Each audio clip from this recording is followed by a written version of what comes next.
അത്തം മുതൽ 10 നാൾ പൂക്കളമിടാൻ ഇനി മലയാളികൾ മറ്റെങ്ങും പോകേണ്ട. ആളൂർ പഞ്ചായത്തിലെ കൊമ്പൊടിഞ്ഞാമാക്കലിൽ എത്തിയാൽ മതി.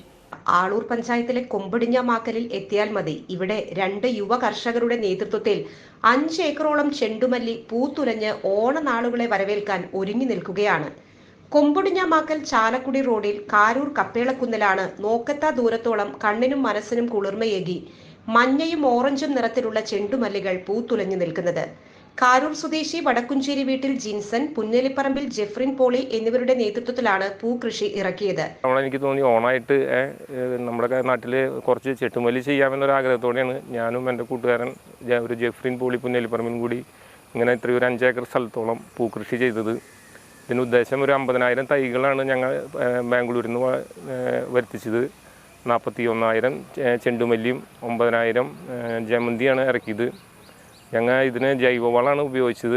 ചാണപ്പൊടി, കമ്പോസ്റ്റ് എന്നീ വളങ്ങളാണ് ഇട്ടിരുന്നത്. ചെടി വെച്ചേക്കുന്നതും നട്ടേക്കുന്നതും. ഇത് വിറ്റഴിക്കാൻ ഉദ്ദേശിക്കുന്നത് നമ്മൾ ഇവിടെ സമീപ പ്രദേശങ്ങളിലെ മാർക്കറ്റുകളിൽ കൊടുക്കുന്നുണ്ട്. അഷ്ടമിച്ചിറ, മാള, ചാലക്കുടി, കൊമ്പിടി എന്നിവിടങ്ങളിൽ കൊടുക്കുന്നുണ്ട്. തട്ടുതട്ടായ ഭൂമിയിൽ മഞ്ഞയും ഓറഞ്ചും നിറത്തിലുള്ള ചെണ്ടുമല്ലിയും കൂടാതെ ജമന്തിയും നട്ടുപിടിപ്പിച്ചിട്ടുണ്ട്. ബാംഗ്ലൂരിൽ നിന്നാണ് ഇവയുടെ തൈകൾ കൊണ്ടുവന്നത്. 41,000 ചെണ്ടുമല്ലി തൈകളും 9,000 ജമന്തി തൈകളും നട്ടു. പൂർണ്ണമായും ജൈവ രീതിയിലാണ് കൃഷി. ചാലക്കുടി, മാള, അഷ്ടമിച്ചിറ തുടങ്ങി സമീപത്തെ ചെറുപട്ടണങ്ങളിലെ വ്യാപാര സ്ഥാപനങ്ങൾ വഴിയാണ് പൂക്കൾ വിറ്റഴിക്കുന്നത്. തോട്ടത്തിന് മുൻവശത്തും ആവശ്യക്കാർക്ക് ഫ്രഷ് പൂക്കൾ നൽകുന്നുണ്ട്.